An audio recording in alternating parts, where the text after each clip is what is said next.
Salve, salve, moçada, tudo bem com vocês? Me chamo Leandro Wagner. Na verdade, só passo meus alunos que meu nome é Leandro, porque Leandro Wagner não me orgulho nem um pouco disso, mas sem ter uma coisa que eu realmente me orgulho, e dessa vez eu não estou mentindo, é de ser professor de geografia, tudo bem? Essa é a minha formação.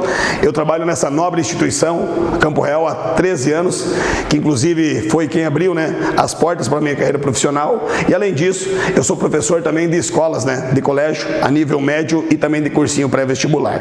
Moçada, é o seguinte, ser bem sincero com vocês, e dessa vez, uma das poucas vezes que eu não estou mentindo nessa fala, eu gostaria muito de estar aí com vocês hoje, na forma presencial, para a gente trocar essa ideia bacana, para a gente conversar, que na verdade é mais uma conversa, sobre a prova de geografia do Enem. Mas por motivos de força maior, não estarei presente aí agora, nesse exato momento, em torno de umas 16h35, 16h40, sabe que acertei? Do dia 4, mas assim, deixei o vídeo gravado, essa breve conversa, essa breve troca de ideia, onde o meu objetivo principal é, além de fazer uma leitura inicial da prova, passar alguns pontos mais pertinentes, mais relevantes, aqueles pontos, aqueles assuntos, não só que são os mais ocorrentes nas últimas edições do Enem, mas também aqueles prováveis temas, aqueles que apresentam uma tendência maior de ocorrência aqui na nossa prova do Exame Nacional do Ensino Médio, agora essa edição de 2023, tudo bem? Pessoal, então é o seguinte, eu não sei quem aí, já fez a prova do Enem, mas em linhas gerais, a prova do Enem, esse primeiro momento que vocês fazem amanhã, dia 5, a prova de Ciências Humanas e suas Tecnologias, ela é dividida em 45 questões de caráter interdisciplinar. O que significa, moçadinha, esse caráter interdisciplinar? Significa que as questões da geografia, em alguns momentos, ou em muitos momentos, elas irão se conversar com a disciplina de História. Em muitas situações, uma disciplina de Biologia, por mais que não faça parte desse momento da prova do Enem, ela vai se conversar com a disciplina de Geografia. Então é muito interessante essa interdisciplinaridade, para que isso possa auxiliar vocês, em alguns momentos, em algumas situações, na escolha de uma alternativa correta, tá bom? Outra coisa muito importante, queridos, que o Exame Nacional do Ensino Médio, ele exige de vocês um conhecimento e a utilização do conhecimento que vocês adquiriram durante todo o ensino médio. Mas é o seguinte, esse conhecimento, vocês urge a necessidade não só do seu domínio, mas de aplicar esse conhecimento nas questões atuais. Porque como nós sabemos, a geografia, essa magnífica, essa magnânima ciência, o pessoal das exatas odeia esse tipo de coisa, esse tipo de comentário, tá? Mas como não estão aqui para se defender, eu falo bem da geografia. A geografia, ela é muito atual, ela é muito dinâmica. Então, em que sentido, que é interessante, até que ponto que é interessante vocês terem essa capacidade de assimilar os conteúdos já adquiridos no ensino médio com os conteúdos atuais. Vou dar um exemplo para vocês bem claro aqui. E já pega essa primeira dica, que é uma coisa que provavelmente vocês encontrarão na prova de vocês amanhã, tá? A questão da Rússia e da Ucrânia. Se vocês lembrarem do conhecimento passado que vocês já adquiriram, lá da Guerra Fria, da Ordem Mundial Bipolar, do estabelecimento daquela aliança de cooperação militar chamada OTAN em 49 e depois do Pacto de Varsóvia no Bloco Socialista em 51, fica muito mais fácil para vocês entenderem os motivos do conflito atual envolvendo os russos e os ucranianos. Então é sempre importante não só dominar o conhecimento da geografia dos anos anteriores do ensino médio, mas também aplicar esses conhecimentos nos fatos, na nossa atualidade, beleza? E aqui nós temos uma última informação, que na verdade não tem muito segredo, que não dá para a gente ficar apontando, grandes temas. A geografia é uma ciência bastante ampla, que quando bem estudada, digamos, bem utilizada, ela nos auxilia e muito a compreender todos os fenômenos e processos que norteiam o desenvolvimento e evolução da nossa sociedade. Não somente aqueles processos, associados à dinâmica humana, social, mas também de ordem natural, como por exemplo as mudanças climáticas. Então, se a gente fazer uma observação aqui, nesse último item, praticamente todos os assuntos nós encontraremos aí, existe a possibilidade de ocorrência, tá bom? Aí é o seguinte, queridos, eu acho uma das partes mais interessantes da minha fala.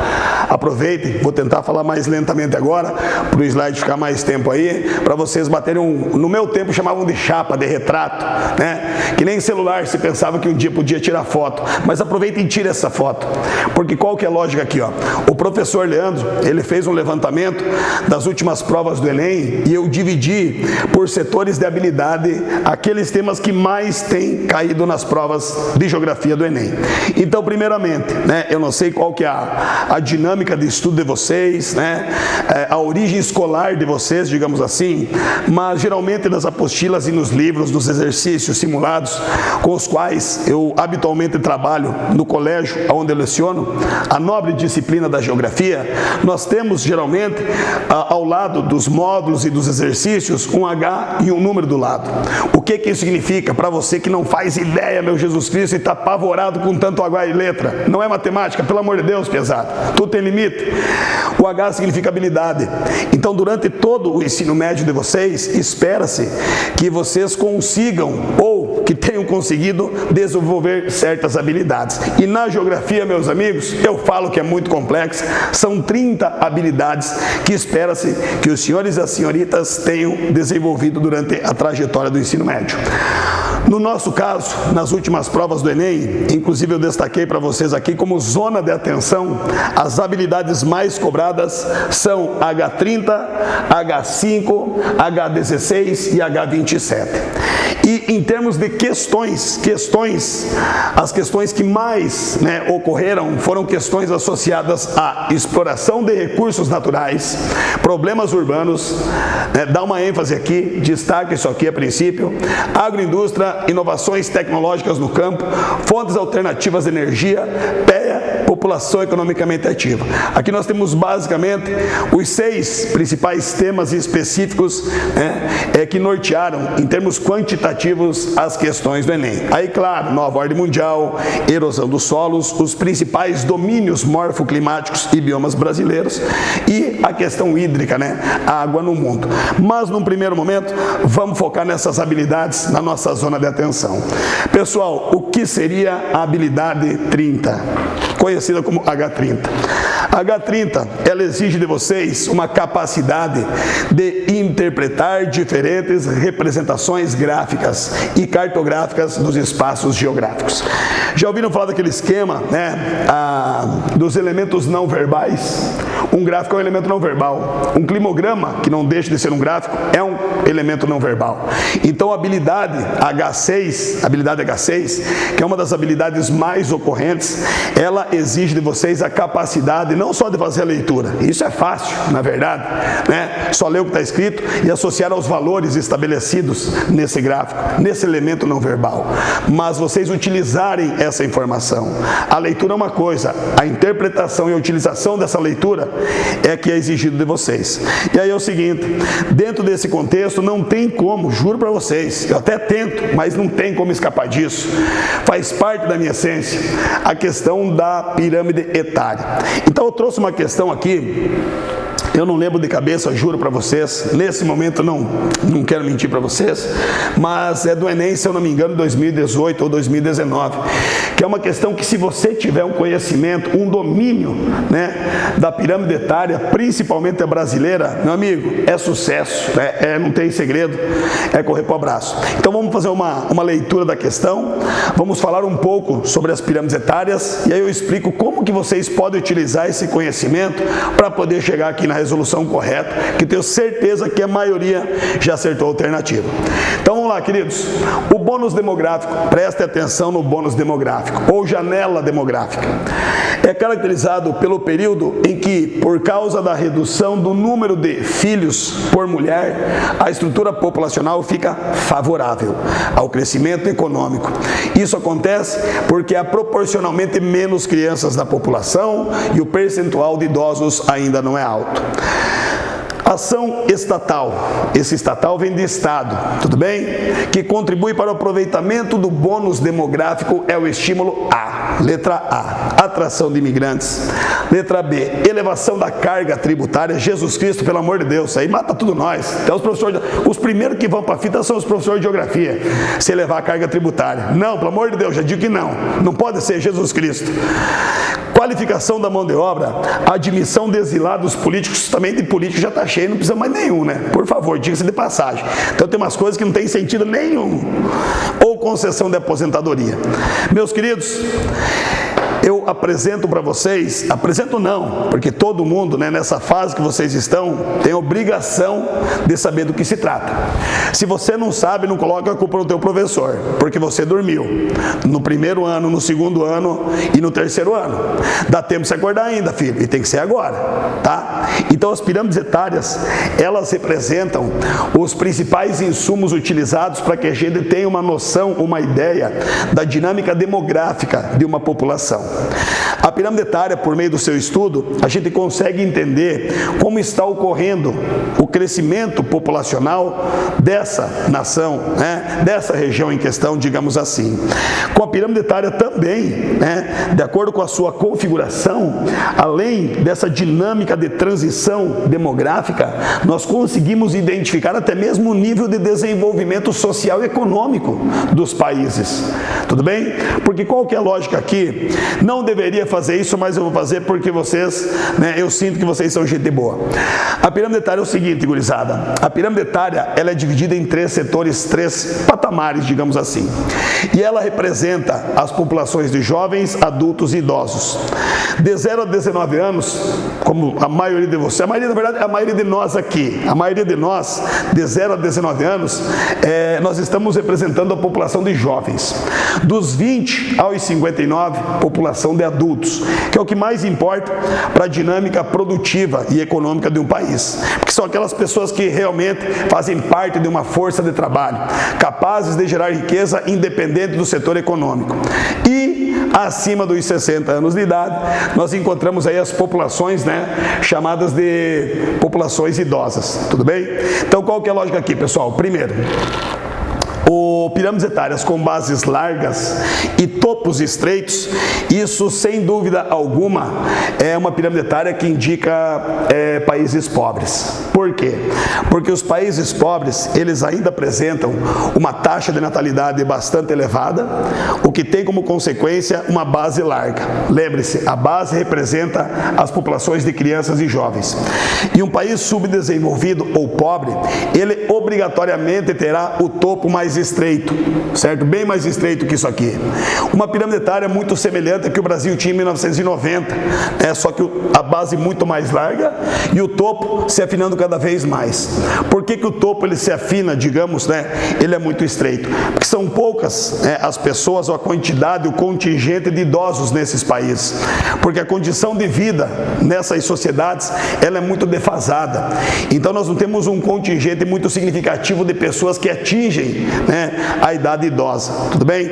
Então quando você pega uma pirâmide etária de base larga e topo muito estreito, pode ter certeza que a pirâmide etária em questão, ela está se referindo a um país mais subdesenvolvido. Países com o topo mais largo e a base mais estreita, desenvolvidos, certo? Em linhas gerais, sociedades mais organizadas social e economicamente, porque as taxas de natalidade são cada vez menores e a expectativa de vida é muito alta. Por isso que nós temos o topo mais largo, porque a quantidade de idosos nessas sociedades acaba sendo maior. Agora o seguinte, a nossa questão, uma coisa muitíssimo importante. Nós temos as pirâmides etárias brasileiras. Aqui nós ainda estamos vivendo o famoso bônus demográfico ou janela demográfica. O que é o bônus demográfico ou janela demográfica? É aquele momento histórico em que nós temos a maior parte da população brasileira representada por adultos, tudo bem? Mas o mais importante, que o número de jovens, conseguem perceber, aproximadamente 20,1% dos brasileiros são jovens. É maior que o número de idosos. Quando que encerra o nosso bônus demográfico? Que aí talvez nós tenhamos grandes e graves problemas sociais e econômicos. A partir do momento que o número de idosos supera o número de jovens, que é o que provavelmente irá acontecer por volta de 2050, quando fecha a nossa janela demográfica. Aí nós temos uma situação desfavorável, porque qual que é a lógica nesse primeiro momento? Temos mais jovens do que idosos? Tudo bem, os jovens e os idosos dependem dos adultos, né? Do que os adultos geram de riqueza. Eu não falo do que o pai ganha para dar para o filho, não, do imposto, que é o arrecado, que vai para o governo, que vai, de certa forma, tentar atender às necessidades da população. Só que o problema é o seguinte, o problema não, nesse caso, a vantagem, que esses jovens, eles ainda irão atuar no mercado de trabalho. Agora, o nosso bônus demográfico, ele vai se encerrar quando nós tivermos mais idosos do que jovens, tudo bem? Porque assim, os idosos que já contribuíram, fizeram a parte deles na sociedade, ótimo, beleza, merece o descanso, merece a aposentadoria, só que eles não geram mais riqueza. Aí qual que é a lógica? Nós temos um contingente cada vez maior de pessoas, certo? Que uma faixa etária que demanda certos cuidados médicos, né? Com a questão da saúde, imerecido, trabalharam a vida inteira para isso, certo? E nós temos também um grande contingente populacional recebendo dinheiro da Previdência, a famosa aposentadoria. E nós temos cada vez menos pessoas para ocupar o lugar no mercado de trabalho. Então, qual que é a lógica? Atualmente, e por mais uns, talvez 20 anos, nós estejamos vivendo o nosso bônus demográfico, que é uma razão favorável, né, para o nosso desenvolvimento social e econômico. O nosso bônus se encerrará quando os idosos, eles representarem uma quantidade maior do que os jovens da nossa população. Então, os possíveis problemas depois disso, falta da mão de obra, certo? Falta de mão de obra e muitos gastos com a população mais idosa. Então, qual que é a lógica? Para que a gente consiga realmente aproveitar o nosso bônus demográfico, tá? Como a questão diz, o que nós deveríamos fazer? É lógico que a resposta correta é a letra C. Qualificação da mão de obra. Somente com mão de obra qualificada, o país é capaz de atrair investimentos, o país é capaz de, talvez, se tornar um grande desenvolvedor de tecnologias e não um simples reprodutor, né? E o que pode nos colocar aí, talvez, entre os países mais organizados economicamente. Não adianta nós termos uma quantidade, um contingente de mão de obra abundante, se essa mão de obra não é capaz de se adaptar às necessidades do mercado de trabalho hoje em dia. E aquele esquema do caboclo se formar é só apertar um botão numa máquina, não existe mais. Estão entendendo? O cara hoje em dia ele tem que estar apto a acompanhar os desenvolvimentos da sociedade. Uma Alemanha, Estados Unidos, a China, hoje considerada a fábrica do mundo, que os caras produzem 30% de todo o produto manufaturado, o Japão, os caras não vão botar uma unidade produtiva num país onde a mão de obra não é qualificada, não é adaptada, digamos, né? Não é condizente com a atual realidade e fase tecnológica, tá bom? O que é preocupante, moçada, se de repente vocês tiverem que usar isso para construir um texto, o Brasil não está, infelizmente, aproveitando esse momento histórico, coisa que todos os países mais desenvolvidos, as sociedades mais organizadas aproveitaram quando tiveram esse momento de oportunidade.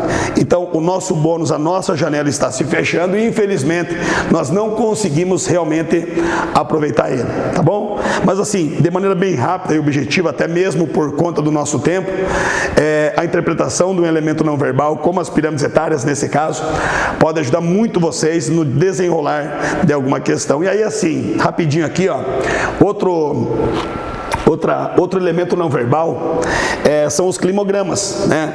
Por meio deles, meus amigos, você consegue dizer exatamente qual é o tipo ou condição climática da região que ele está representando. Nesse caso, nós temos um climograma de São Gabriel, da Cachoeira, Amazonas, e o clima equatorial, tá? Se eu não tivesse escrito aqui clima equatorial e nem o nome do município e do estado onde ele se localiza, se eu domino o conhecimento, se eu sei fazer a leitura de um climograma, eu sei que é um clima equatorial. Porque um clima equatorial, ele é caracterizado por precipitações elevadas e bem distribuídas o ano todo, A precipitação aqui ela é representada pelas colunas, tudo bem? E aqui nós temos os valores em pluviosidade.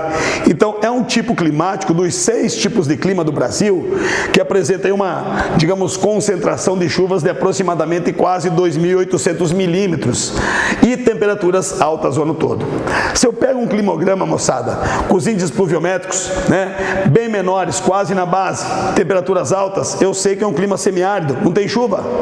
Se eu pego um climograma com as temperaturas aqui, ó, na linha do inverno diminuindo bastante, nos meses ali, entre maio, junho, julho e agosto, eu sei que é o clima subtropical, é o nosso do sul, que é o único clima que a gente consegue distinguir pelas estações do ano de acordo com a temperatura.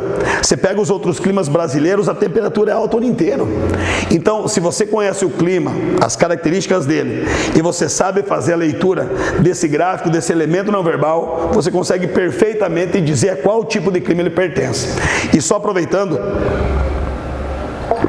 que estamos falando desses climas equatoriais extremamente úmidos, aqui nós temos os famosos rios aéreos ou rios voadores da Amazônia. Pelo amor de Deus, JC, Jesus Cristo, me chicoteie, tudo tem limite, moçada. Se algum dia você olhar para cima e pensar que não vou nem comentar para não perder tempo, que tudo tem limite, inclusive é burrice, né? E às vezes é preocupante. É só um nome que é dado, né, às massas de ar extremamente úmidas que distribuem chuva principalmente para a região do Brasil central, sudeste e até algumas áreas do sul. Por que nós temos tanta umidade? Porque nós estamos falando do maior sistema de bombeamento de vapor de água para a atmosfera que existe no Brasil, que é a bacia hidrográfica amazônica. Floresta latifoliada, meus amigos, transpira pra caramba, tá? Transpira muito, transpira demais, assim, ó, que ela transpira, né? Bacia hidrográfica amazônica numa região quente para dedéu, uma região quente para dedéu. Então você tem muita evaporação da água, a umidade do ar é muito alta e essas massas de ar, quando se movimentam, deslocam por diferença de pressão atmosférica, elas acabam trazendo chuva para toda essa região aqui. Meus queridos, se não fosse a existência da floresta amazônica, provavelmente o Brasil teria algum clima desértico em algumas das regiões sudeste ou sul. Se não fosse essa massa de ar, esses rios aéreos amazônicos, o Brasil jamais seria essa potência agrícola que nós somos. E só um detalhezinho, já aproveitando, falando de relevo aqui, ó, como que as coisas se encaixam, que a geografia ela é maravilhosa por conta disso, tudo faz sentido.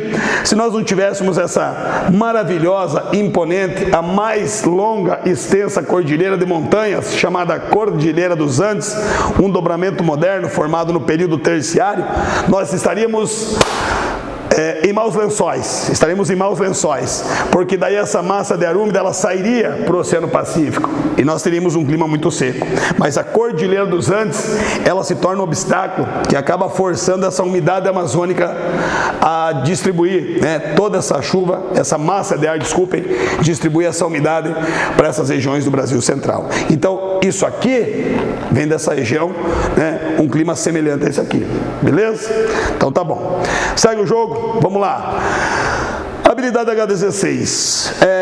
Identificar os registros sobre o papel das técnicas e tecnologias. Só fazer uma observação, que a técnica antecede a tecnologia, tá bom? A técnica você consegue adquirir e desenvolver somente com o empírico, com a observação. Técnica fazer uma cerca, amarrar um cadarço, pentear um macaco, sei lá o que você vai fazer, homem do céu. Você consegue aprender observando. Tecnologia não. A tecnologia, que alguns colocam como sendo o aperfeiçoamento da técnica, você desenvolve em centros de pesquisa, com muito custo, tá? Com análises científicas, com experimentação, com teste, com erro, com acerto, com investimentos e assim por diante. O papel das técnicas e tecnologias na organização do trabalho e da vida social. Meios de comunicação, transportes, mecanização agrícola, automação, ou seja, o papel de tudo isso aí, meus amigos, não na organização, na reorganização do espaço. Um espaço que sempre foi organizado na medida que as tecnologias elas vão ficando cada vez mais sofisticadas, independente do ramo, você vai tendo uma reorganização. O espaço vai se adaptando àquela nova tendência tecnológica. E nesse caso, o professor Leandro, que essas horas está aqui em Curitiba esperando, né, para começar o show dele, tomando uma aguinha mineral, bem tranquilo, bem em repouso, ele destacou para vocês algumas coisas mais importantes. Eu não vou conseguir, moçada, falar sobre todas as evoluções agrícolas desde a primeira revolução agrícola dos tempos modernos e nem das revoluções industriais. Mas é o seguinte, o mais importante, como diz aqui, vou voltar, entender como que essas inovações contribuíram com a reorganização do nosso espaço. Se não fossem as revoluções agrícolas, primeiramente, nós já estaríamos passando fome. Vou contar um segredo para vocês que provavelmente o professor de história que passou por aí hoje, acho que é o Luiz, né? Um barbudinho, de óculos, meio gordinho, acho que é o Luiz, esse mesmo. Ele deve ter falado para vocês aí sobre a teoria de Malthus, ou o famoso malthusianismo. O Malthus é um cara que falou lá por volta do final do século XIX, eu acho que foi 19. Mas, né, depois pergunta para o Luiz qualquer coisa. Ele falou o seguinte: em algum momento a sociedade vai entrar num colapso total. Pessoas vão morrer de fome, vão morrer de doença, disputa por terra. Porque ele percebeu que a população crescia num ritmo muito mais acelerado que a sociedade era capaz de produzir alimentos. Não vou entrar no contexto, senão vai 2 aulas só para falar disso. Mas por que a teoria de Malthus não se comprovou? Por que hoje, por mais que muitas pessoas ainda passem fome, que é uma vergonha para a nossa sociedade, porque alimento tem disponível para dedéu, as pessoas passam fome porque não tem acesso, não tem dinheiro para comprar. Como que você fala que uma pessoa passa fome é porque o mundo não produz alimentos? Se vai no mercado está cheio, estão entendendo? Então hoje em dia é o ser humano que faz o outro ser humano passar fome. Esse é o fato, essa é a realidade. Mas se não ocorressem todas as revoluções agrícolas, principalmente a Revolução Verde, mecanização, defensivo, sistema de irrigação, fertilizante, provavelmente a teoria de Malthus já teria se comprovado. Então as revoluções agrícolas, não só do ponto de vista econômico, né, mas do ponto de vista social também foram extremamente importantes para a manutenção e evolução da nossa sociedade. Eu aconselho vocês o seguinte, tanto nas revoluções agrícolas quanto nas revoluções industriais, dá uma olhadinha, se vocês tiverem tempo. Também não é muito bom ficar estudando até 12:30 e a prova é 1h da tarde, sério, na boa não tem cabimento, não façam isso. Mas se você tiver oportunidade ainda hoje à noite, quando você assiste um filme, dá uma relaxada, mexendo no celular, o que marca cada revolução e como que isso muda o cenário. Por exemplo, o que cada revolução agrícola mudou na produção agrícola? O que cada revolução industrial, pasmem, estamos vivendo a 4ª. Esqueçam aquela lá que todo mundo fala que foi em 1850, que ela foi uma das primeiras, né? O que marca cada revolução industrial e como que cada característica mudou o cenário industrial. Por exemplo, bem rapidinho aqui, primeira revolução sabemos, sistema a vapor, aos poucos a transição da manufatura para a maquinofatura, mas assim, do ponto de vista... É água, deixa bem claro que é água, tá? Essa aí dá boa. Do ponto de vista de reorganização do espaço industrial, a mais marcante foi a segunda. Porque você tem o quê? O uso do petróleo como fonte de energia primária e o principal, como fonte de energia secundária, meus amigos, a energia elétrica. Por que isso muda a dinâmica do cenário industrial? Porque antes as indústrias, obrigatoriamente, havia necessidade de se localizarem próximas às fontes de carvão mineral. Era a única fonte energética, a era do carvão. Meu amigo, com a energia elétrica, as indústrias elas encontram uma facilidade muito maior de se distribuir pelo espaço. Consegue entender isso? Então, nesse caso, não basta apenas nós entendermos e sabermos o que marca cada revolução, mas como cada revolução muda o cenário industrial, tá bom? Então temos aí as 3 principais e atualmente vivemos o que os especialistas chamam, né? 4ª Revolução Industrial ou Indústria 4.0, que é a indústria que utiliza muito a inteligência artificial, a internet das coisas.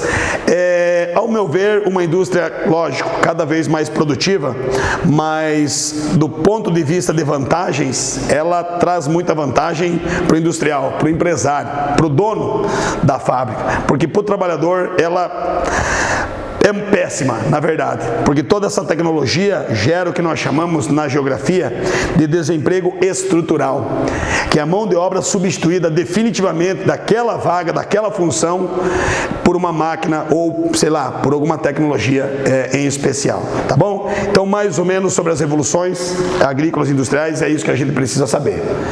Então, moçada, fazendo análise aqui agora da habilidade H27, é uma habilidade que diz o seguinte: analisar de maneira crítica as interações da sociedade com o meio físico, levando em consideração aspectos históricos ou geográficos. H30, analisar, avaliar as relações entre preservação e degradação da vida no planeta nas diferentes escalas. Então, resumindo para vocês, o que essas habilidades elas exigem, né, que vocês consigam fazer? Estabelecer a relação sociedade e natureza, exploração de recursos, como por exemplo, exploração de recursos minerais, agropecuária, combustíveis fósseis e assim por diante. E também serem capazes, né, de analisarem a questão da degradação ambiental, sustentabilidade ambiental e pegada ecológica. Moçada, ser bem sincero com vocês, viu?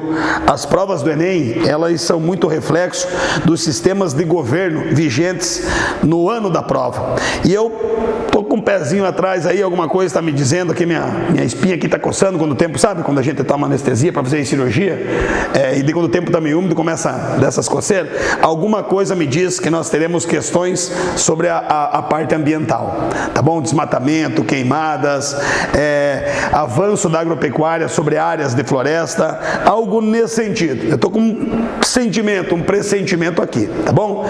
Então é o seguinte, queridos, como o nosso tempo é curto, só para fazer uma observação para vocês, desenvolvimento sustentável, tá? Eu preciso conversar rapidinho, pelo menos trazer a definição disso, porque é um assunto que sempre está na moda dentro do contexto ambiental, é um assunto que vocês podem encontrar como proposta de texto, é um assunto que vocês podem encontrar na prova de biologia, até mesmo sociologia, e geografia nem se fala. Então, na verdade, o conceito de desenvolvimento sustentável, ele começa a ser divulgado a partir de 87, né, do século passado, 1987, quando nós tivemos aí a elaboração e divulgação de um relatório chamado Nosso Futuro Comum, onde a sociedade ela intensifica a sua preocupação com os problemas ambientais e as consequências disso para a própria sociedade. E aí surge e começa a ser bastante difundido o conceito de sustentabilidade ou desenvolvimento sustentável.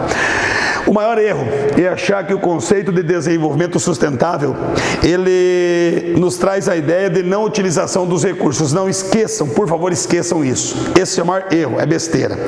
Por que o desenvolvimento sustentável representa um conceito, uma ideia que a sociedade abraçou, gostou, pegou para si de maneira geral?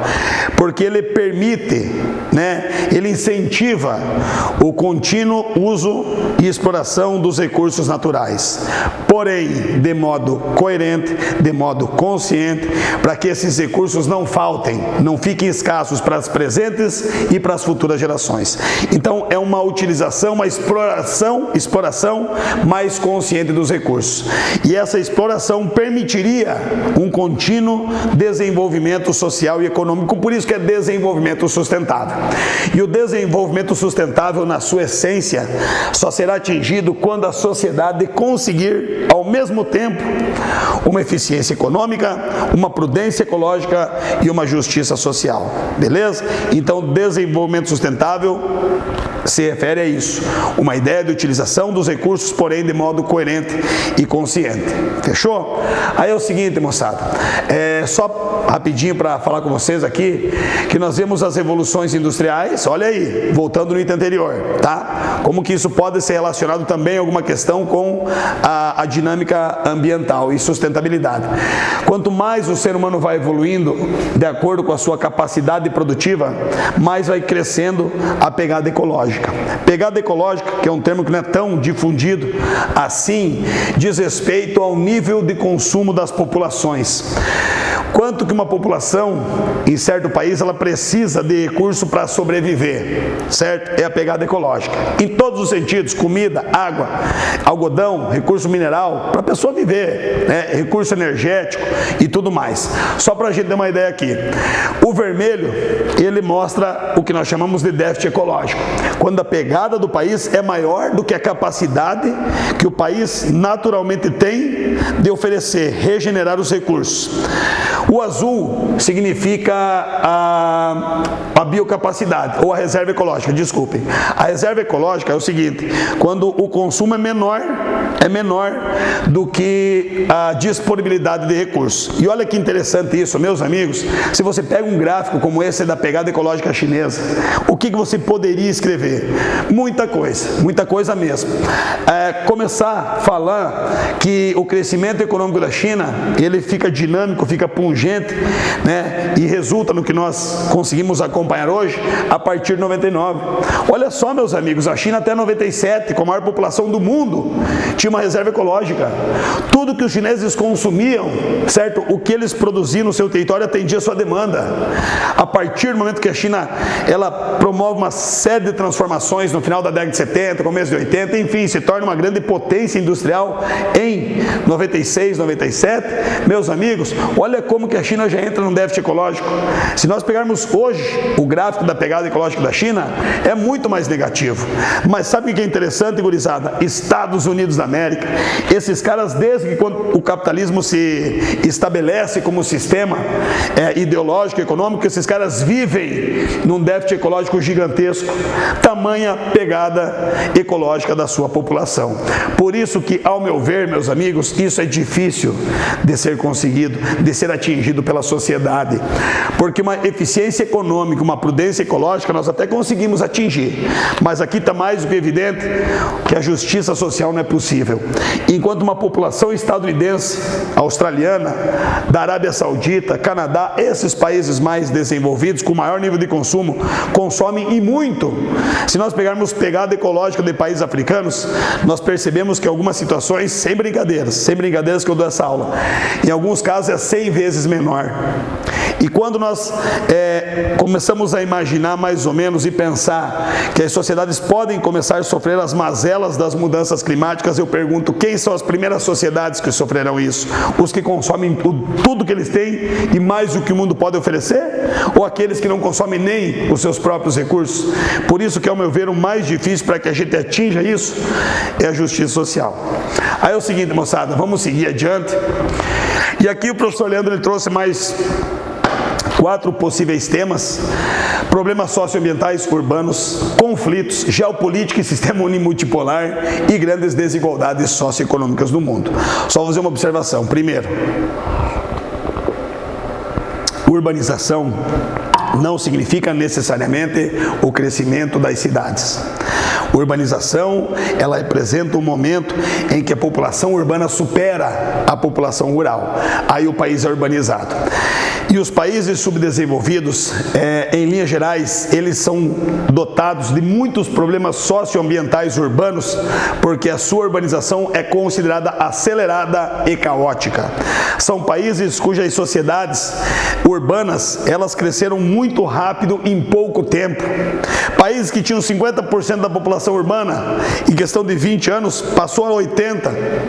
Por que que isso gera uma sociedade caótica? Porque são países que não têm infraestrutura urbana para comportar toda a população que chega na cidade. Aí os principais problemas: violência urbana. Aí temos os problemas ambientais: poluição atmosférica, poluição hídrica, enchentes, ilhas de calor, lixo urbano. E uma coisa que eu destaco para vocês é a questão da moradia. Aqui nós temos o que a geografia chama de espaço desigual e combinado. No mesmo setor urbano você tem duas realidades totalmente diferentes. Um condomínio fechado, eu tenho certeza que esse muro aqui é mais vigiado que o muro do México e dos Estados Unidos, com certeza, para essa população não entrar para cá, mas totalmente desigual. Combinado porque ocupa o mesmo setor urbano, mas desigual por conta das diferenças sociais e econômicas. Na verdade, isso isso que é um problema da moradia. Porque no Brasil nós temos um déficit de moradia, principalmente porque as populações não conseguem ter acesso a moradias mais adequadas. E eu vou chamar a atenção de vocês para um detalhe, que eu esqueci, juro para vocês que eu esqueci, que eu queria ter colocado.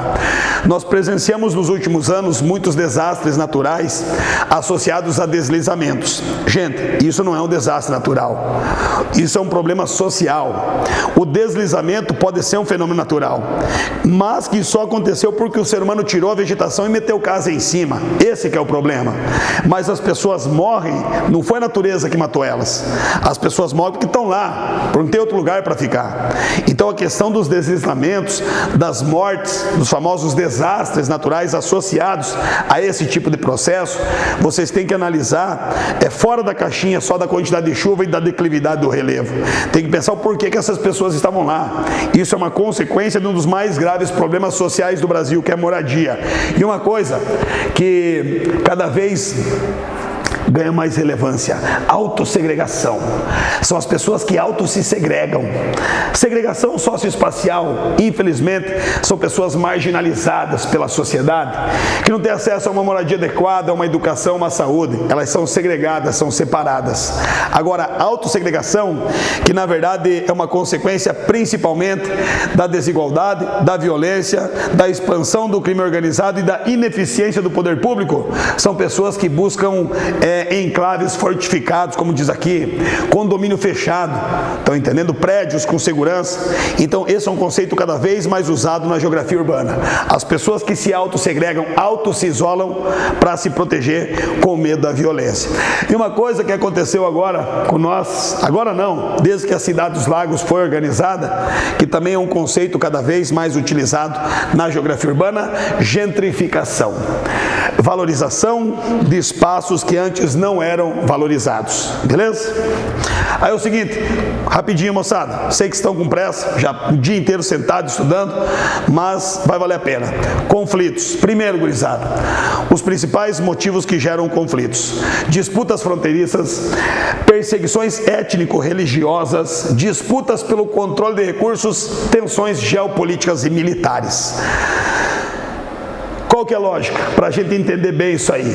No mínimo, a diferença de Estado e nação.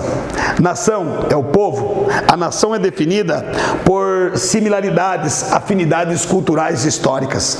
Quando nós falamos, vamos lá, nação brasileira, torcer pelo Brasil, que na verdade provavelmente vai perder para qualquer time, mas vamos lá. Quem que está sendo convocado? É o povo. O Estado diz respeito às instituições que têm por objetivo e obrigação de fazer a gestão do povo. No nosso caso, poder legislativo, executivo, judiciário, representado pelo presidente da República. Então, qual que é a lógica?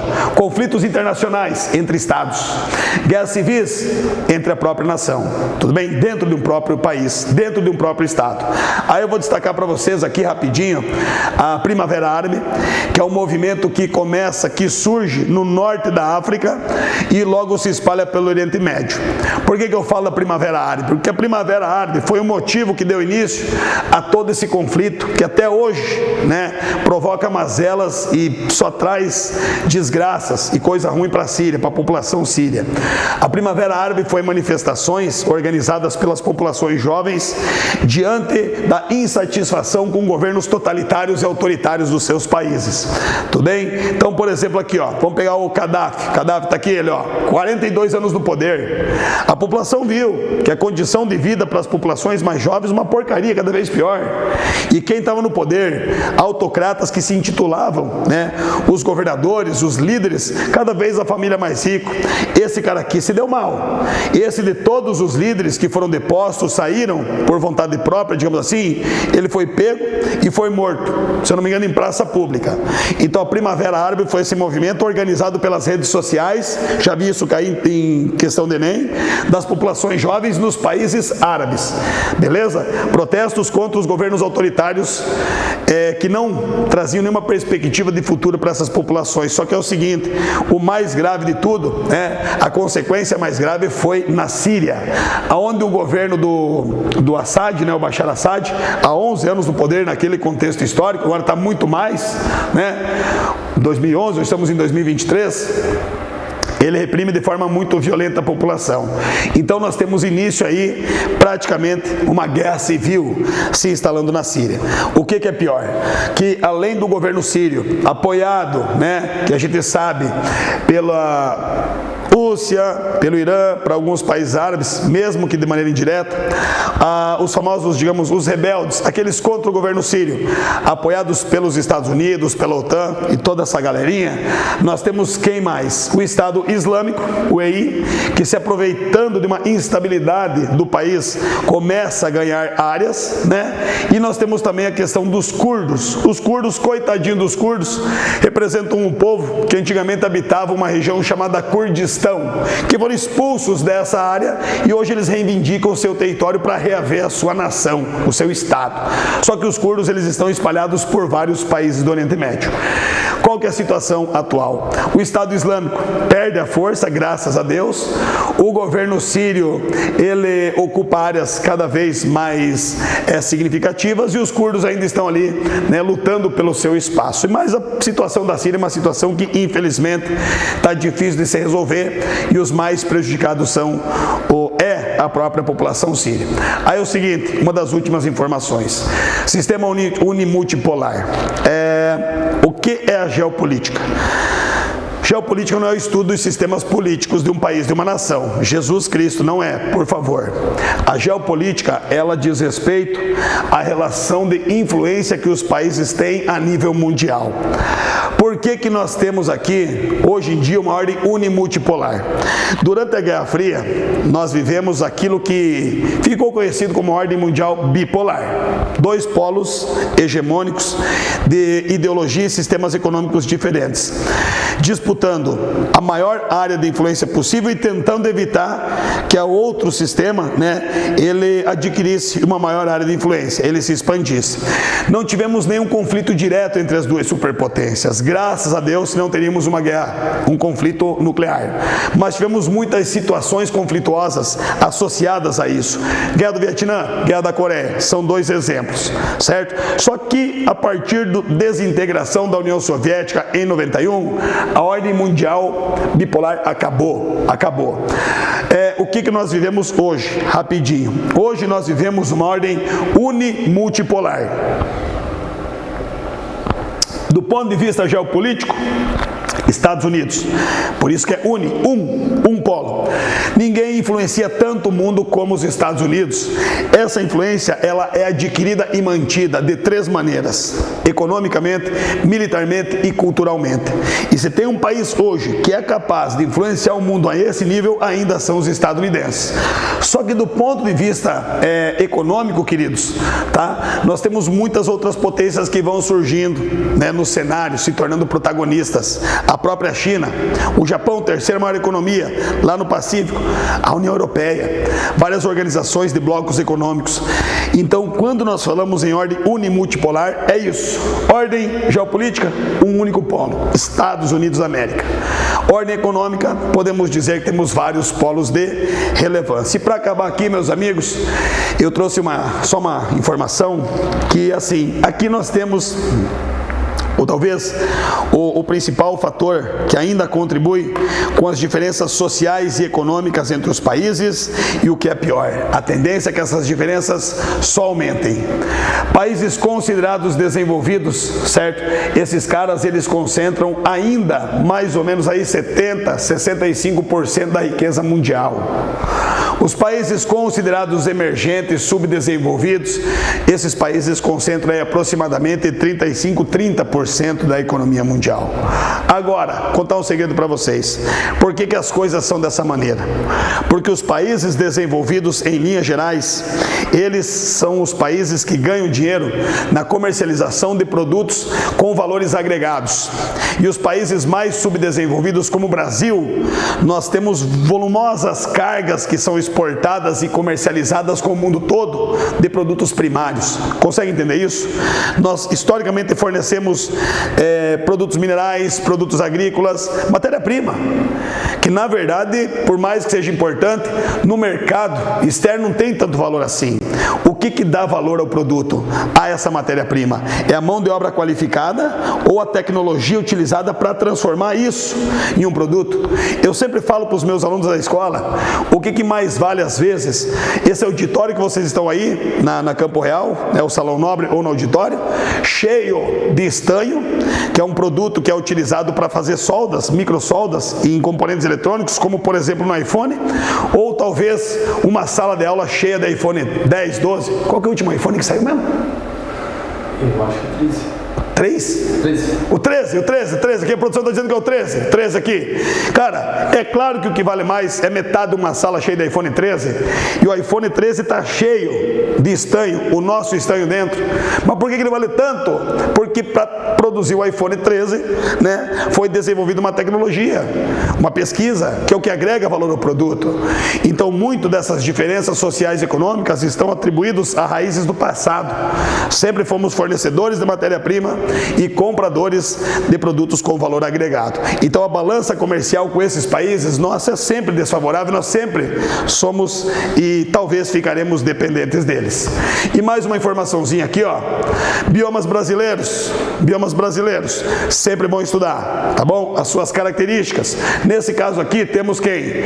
Amazônico, Cerrado, Pantanal, o menor de todos, a Caatinga, a Mata Atlântica e os Pampas. Vamos ver se eu acertei aqui. Amazônia, Cerrado, Pantanal, Mata Atlântica. Errei, cadê? Vamos de novo. Me ajuda a achar. Cadê?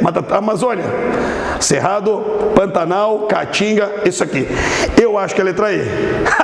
Não tem erro, meu amigo. É a letra E, pesada. O homem está aí. Essa é uma das minhas fotos favoritas.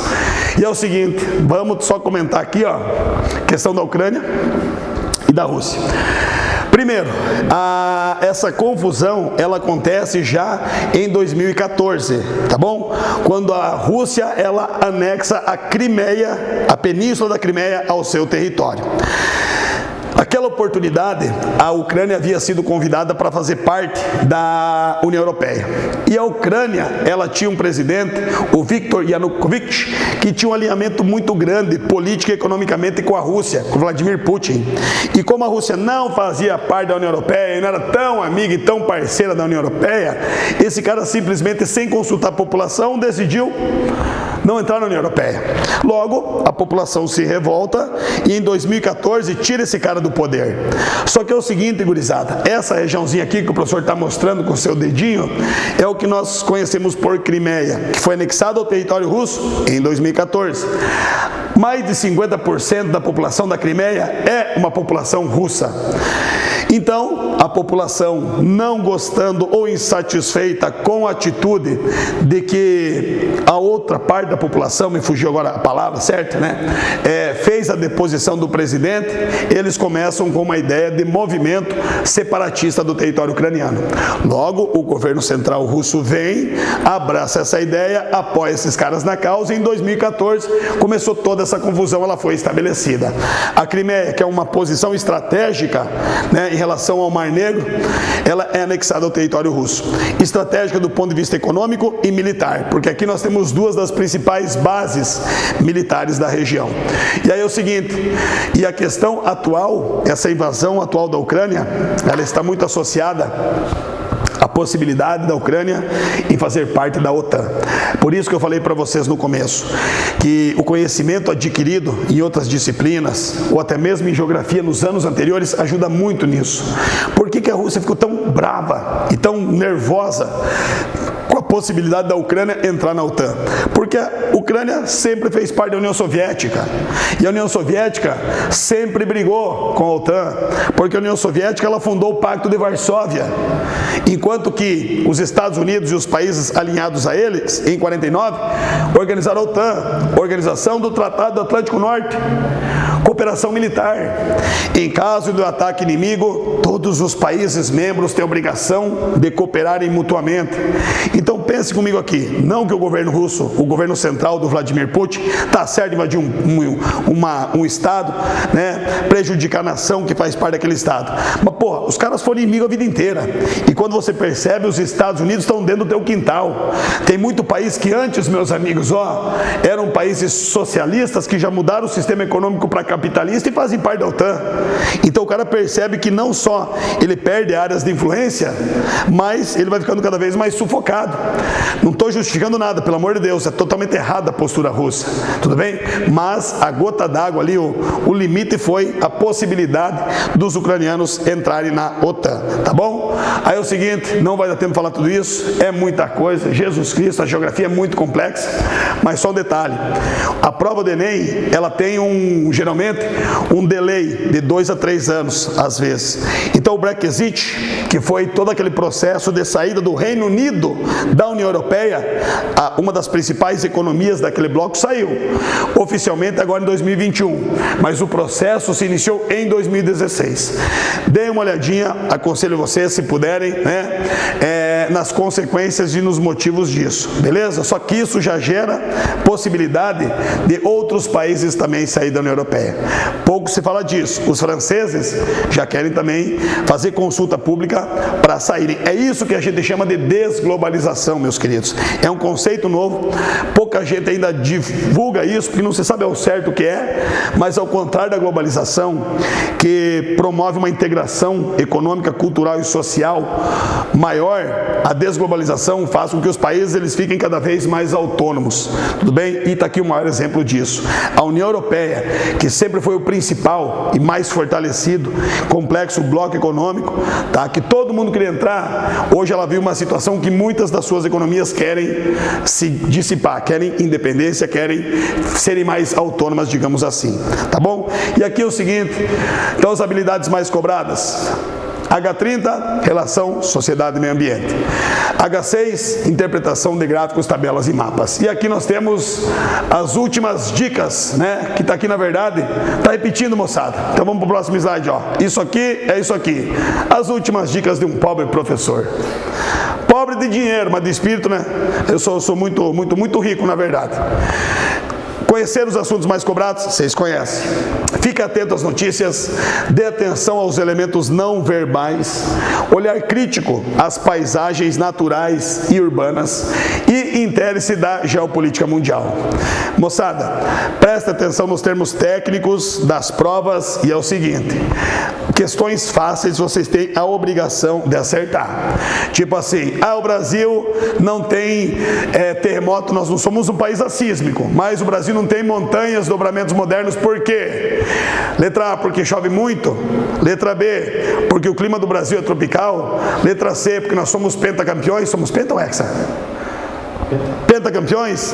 Letra D, porque o Palmeiras não tem, nunca vai ter campeonato mundial. Ou letra E, porque nós estamos no meio de uma placa tectônica. Eu sei que a vontade é colocar que o Palmeiras não tem mundial, mas isso não é tão importante assim, porque o Palmeiras não é importante para nada. Desculpa, palmeirense, desculpa, mas não tem como não comentar isso. Então isso é uma questão fácil, você tem que acertar, porque essa todo mundo vai acertar. O que vai fazer a diferença é a redação, é uma questão mais complexa. Então algumas últimas dicas. Tenham todos um ótimo final de semana, espero poder ter contribuído. Eu acho que foi muito rápido, muito dinâmico, porque se olhar para a cara de vocês aqui, a gente não tem noção de como está sendo a receptividade. Mas assim, do fundo do coração, eu gostaria muito aí.